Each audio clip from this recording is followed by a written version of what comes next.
Hi welcome to our channel. Bigg Boss season 8లో wild కార్డ్స్గా ఈరోజు హౌస్లోకి అయితే న్యూ నెంబర్స్ ఎంట్రీ ఇవ్వబోతున్నారు. ఈ ఎంట్రీ ఇచ్చిన తర్వాత హౌస్లో ఏ ప్యాటర్న్ అమలు పరిచారు, ఎవరు విన్ అయ్యారు టాస్క్లో అనేది ఈ వీడియోలో అయితే చూసేద్దాం. అంతకంటే ముందు మన ఛానల్ని అయితే సబ్స్క్రైబ్ చేసుకోండి, వీడియోని లైక్ చేసి మీ సపోర్ట్ని అయితే తెలియచేయండి. ఇక చూసుకున్నట్లయితే లోపలికి వెళ్ళిన తర్వాత న్యూగా వెళ్ళిన వైల్డ్ కార్డ్స్కి రాయల్ క్లాన్గా నేమింగ్ అయితే ఇవ్వడం జరిగింది. అదేవిధంగా ఓల్డ్ వాళ్ళకి ఓల్డ్ గ్యాంగ్ ఓజీగా నేమ్ అయితే ఇవ్వడం జరిగింది.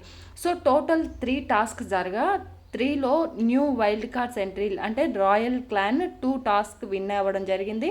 ఓల్డ్ వాళ్ళు 1 టాస్క్ అయితే విన్ అయ్యారు. యాజ్ ఆఫ్ నౌ ఇదన్నమాట అప్డేట్. అదేవిధంగా మీరు ఎవరికి సపోర్ట్ చేయాలనుకుంటున్నారు, ఓల్డ్కా న్యూకా, వాళ్ళ గేమ్ని చూసి సపోర్ట్ చేస్తాము అనేవాళ్ళు ఖచ్చితంగా కామెంట్ చేయండి. మరిన్ని బిగ్ బాస్ అప్డేట్స్ ఎప్పటికెప్పుడు ఇస్తూనే ఉంటాను. So please stay tune. Thanks for watching.